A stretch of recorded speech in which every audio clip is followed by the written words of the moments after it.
Welcome to 5 minute videos. இந்த உலகத்துல இதுவரைக்கும் நிறையவே திருட்டு நிகழ்வுகள் நடந்திருக்கு. அப்படி நடக்கிற திருட்டுகளை உடனடியா இல்லைனாலும் கொஞ்ச நாட்கள்லயாவது மேக்சிமம் கண்டுபிடிச்சிடுவாங்க. ஆனா பக்காவா பிளான் பண்ணி செய்யப்பட்ட ஒரு சில திருட்டுகள் இப்போ வரைக்குமே கண்டுபிடிக்கப்படாமையே இருக்கு. அந்த மாதிரி ஜப்பான்ல நடந்த ஒரு கிரேசியான திருட்டை பத்தி தான் இந்த வீடியோல நாம பார்க்க போறோம்.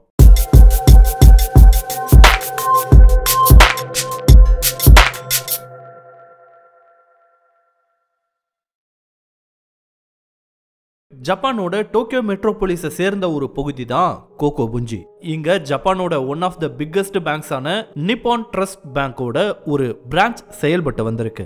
1968ஆம் ஆண்டோட டிசம்பர் 10ஆம் தேதி இந்த பேங்கை சேர்ந்த 4 எம்ப்ளாயீஸ் 300 மில்லியன் யென், இன்னும் சரியா சொல்ல போனா 294.3 மில்லியன் யென் பணத்தை ஒரு கம்பெனி காரோட ட்ரங்க்ல வச்சு நல்லா பூட்டிட்டு ஒரு இடத்துக்கு கொண்டு போனாங்க. இதோட மதிப்பு அப்பவே, அதாவது 1968 டைம்லயே $8,17,520. இப்போதைய வேல்யூக்கு அதை கன்வெர்ட் பண்ணா டாலர்லயே பல மில்லியன் டாலர்கள் வரும். இந்த அளவுக்கான ஒரு பெரிய அமௌண்ட்டை எடுத்துட்டு அந்த 4 எம்ப்ளாயீஸும் கிளம்பி இருக்காங்க. அப்போ இருந்த சூழ்நிலையில பணத்தை இப்படி பிசிக்கலா கொண்டு போவது மட்டும்தான் ஒரே வழி. இவ்வளோ பணத்தை எடுத்துக்கிட்டு எங்க போறாங்கன்னா டோக்கியோவோட மேற்கு பகுதியில் இருந்த ஃபூச்சுன்ற ஒரு சிட்டியில் அமைஞ்சிருந்த டோஷிபா ஃபேக்டரிக்கு கொண்டு போறாங்க. அங்க வேலை செய்யக்கூடிய ஒர்க்கர்ஸ்க்கு போனஸ் கொடுப்பதற்காக. அந்த ஃபேக்டரிக்கு ஒரு 200 மீட்டர் இருக்கும்போது ஒரு இளம் டிராபிக் போலீஸ் ஆபீசர் பைக்கை ஒரு ரோட் ஓரமா போட்டுட்டு அந்த காரை நிப்பாட்டி இருக்காரு. அப்போ உள்ள இருந்த யாருக்குமே அந்த நபர் ஒரு போலியான போலீஸ் ஆபீசர்ன்ற விஷயமே தெரியாது. இதை தெரியாம காரையும் நிறுத்திருக்காங்க. அப்போ அங்க வந்த அந்த போலி ஆபீசர் என்ன சொல்லியிருக்காருன்னா, அவங்க பேங்கோட மேனேஜர் வீட்டுல திடீர்னு ஒரு குண்டு வெடிச்சிருப்பதாகவும் அதுல அவரோட வீடு பெரிய அளவுல சேதமடைஞ்சிட்டதாகவும் அதை தொடர்ந்து பேங்க் தொடர்புடைய பல இடங்கள்ல இந்த மாதிரி பாம் வச்சிருப்பதா தங்களுக்கு தகவல் வந்திருப்பதாகவும் அதனாலதான் அந்த காரை நிறுத்தினதாகவும் சொல்லியிருக்காரு அந்த ஆபீசர். அந்த வண்டியில வந்த 4 பேரும் இதை அப்படியே நம்பி இருக்காங்க. இது அவங்க நம்பினதுக்கு ஒரு காரணமும் இருந்திருக்கு. என்னன்னா, இவங்க இப்படி பணம் கொண்டு போறது பேங்க்ல இருக்க சில முக்கியமான நபர்கள், அந்த ஃபேக்டரியை சேர்ந்த சில முக்கியமான நபர்கள், அப்புறமா இந்த 4 பேரை தவிர வேற யாருக்குமே தெரியாது. அப்படி இருக்கும்போது போலீஸ் அந்த காரை நிப்பாட்டுதுன்னா கண்டிப்பா ஏதாவது பிரச்சனையா தான் இருக்கும்னு நினைச்சு அந்த காரை விட்டு கீழே இறங்கி இருக்காங்க. அவங்கள நிப்பாட்டின அந்த திருடனும் காருக்குள்ள கீழே போய் ஏதாவது இருக்கான்னு வேணும்னே தேட ஆரம்பிச்சிருக்காரு. அப்போ காருக்கு கீழே போய் தேடிட்டு கொஞ்ச நேரம் கழிச்சிட்டு பதட்டமா வெளியே வந்த நபர், எல்லாம் தூர போங்க, கார்ல பாம் இருக்குன்னு அவசர அவசரமா சொல்லவும் எல்லாருமே பயந்து போய் பின்னாடி போயிருக்காங்க. அந்த திருடன் சொன்ன மாதிரியே திடீர்னு அந்த காருக்கு கீழே இருந்து புகை வரவும் ஆரம்பிச்சிருக்கு. இதை பார்த்த அந்த எம்ப்ளாயிஸ் எல்லாம் உண்மையாவே பயந்து போயிருக்காங்க.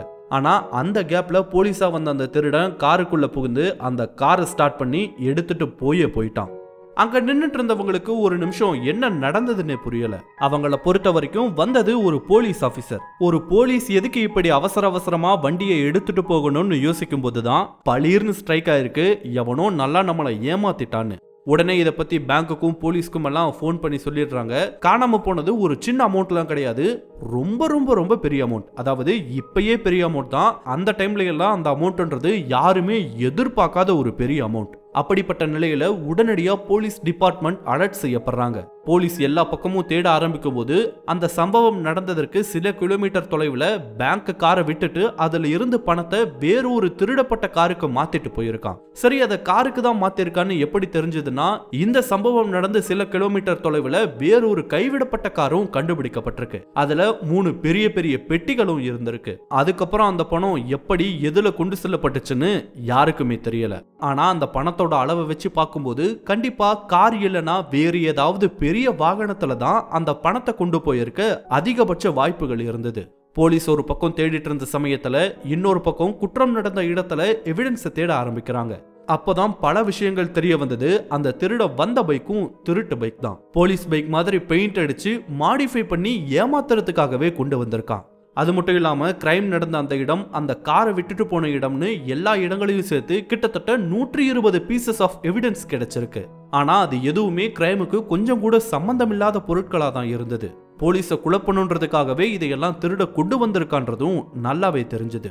அந்த இடத்துல அந்த பேங்க் எம்ப்ளாயிஸ் கிட்ட கேட்கும்போது வந்த நபர் ரொம்பவே யங் பர்சனா இருந்ததா சொன்னாங்க. அதை வச்சு ஒரு போலீஸ்காரரோட 19 வயசு பையன் மேல சந்தேகம் திரும்பி இருக்கு. அந்த நபரை போய் விசாரிக்கிறதுக்குள்ள விஷம் சாப்பிட்டுட்டு அந்த நபர் இறந்து போயிருக்காரு. அப்போ அந்த நபர் தான் குற்றவாளின்னு சந்தேகம் வருதுல. போலீஸ்க்குமே இந்த டவுட் இருந்திருக்கு. அப்புறம் சரியா விசாரிக்கும் போது அந்த நபர் வேறு ஏதோ ஒரு காரணத்துக்காக தற்கொலை செய்து கொண்டதா ஒரு காரணத்தை சொன்னாங்க.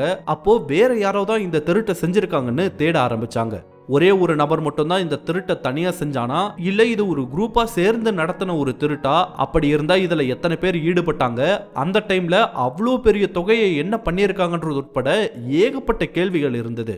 திருடுன அந்த நபர் மாதிரியே டிராயிங்ஸை வரைஞ்சி ஆல்மோஸ்ட் ஜப்பான் முழுக்கவே ஒட்டி வச்சாங்க. இந்த சமயத்துல தான் நிறையவே கேள்விகள் எழுந்தது. இவ்வளோ பெரிய அமௌண்ட் டிரான்ஸ்போர்ட் ஆகுதுன்னா நல்லா தெரிஞ்ச யாரோ ஒருத்தர் தான் இதை பண்ணி இருக்கணும். ஒருவேளை அந்த பேங்க் சம்பந்தப்பட்ட யாராவது ஒருத்தரா இருக்குமா, இல்ல அந்த ஃபேக்டரியில இருக்க யாராவது ஒருத்தர் இதை பிளான் பண்ணி செஞ்சாங்களான்றது உட்பட எல்லா கோணங்களையும் இதை பத்தி விசாரிக்க ஆரம்பிச்சாங்க.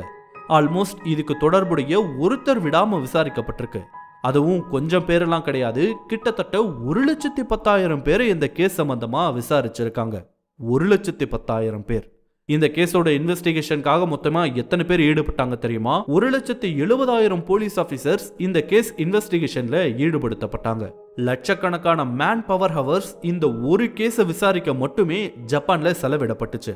கிரைம் சீன்ல கிடைச்ச சில ஃபிங்கர் பிரிண்ட்ஸை வச்சு லட்சக்கணக்கான நபர்களோட ஃபிங்கர் பிரிண்ட்ஸோட ஒப்பிட்டு செக் பண்ணியும் பார்த்திருக்காங்க. ஆனா ஒரு மேட்சிங் ஃபிங்கர் பிரிண்ட்டை கூட போலீஸ்னால கண்டுபிடிக்க முடியல. ஜப்பான் வரலாற்றுல இந்த அளவுக்கு ஒரு பெரிய பேண்ட் ஃபோர்ஸை பயன்படுத்தி விசாரிக்கப்பட்ட ஒரே கேஸ்னா அது இதுதான் கூட சொல்றாங்க. அடுத்து வந்த 7 வருடங்கள் இந்த திருட்டு சம்பந்தமான இன்வெஸ்டிகேஷன் நடந்து வந்தது. பட் இந்த திருட்டு செஞ்ச அந்த திருடனை பத்தி கடைசி வரைக்கும் கண்டுபிடிக்கவே முடியல. இதுக்கு நடுவில் 1969 ஒருத்தர், 1975 ஒருத்தர்னு 2 பேரை போலீஸ் சந்தேகத்தின் அடிப்படையில் அரெஸ்ட் பண்ணி விசாரிச்சிருக்காங்க. பட் அவங்க 2 பேருக்குமே அந்த டைம்ல ஸ்ட்ராங்கான ஒரு அலிபி இருந்தது. ஸோ அவங்களும் ரிலீஸ் செய்யப்பட்டாங்க. 1975 ஆண்டுக்கு பின்னாடி இந்த கேஸ் ஜப்பானோட லா படி ஸ்டாச்சூட் ஆஃப் லிமிடேஷன் பார் ஆனதால மேற்கொண்டு ஆக்ஷன் எடுக்க வேண்டிய ஒரு சூழ்நிலை வராமையே போயிடுச்சு.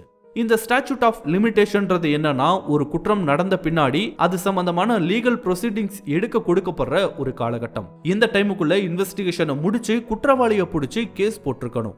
இந்த ஒரு பர்டிகுலர் டைம் பீரியடுக்குள்ள அதை செஞ்சு முடிக்கலன்னா அந்த கேஸ் சம்பந்தமா லீகல் ப்ரொசீடிங்ஸ் எதையும் எடுக்க கூடாதுன்ற ஒரு ரூல் ஜப்பான்ல இருக்கு போல. அதன்படி 1975 அப்புறமா இன்வெஸ்டிகேஷன் பெருசா எதுவும் மேற்கொள்ளப்படவே இல்லை.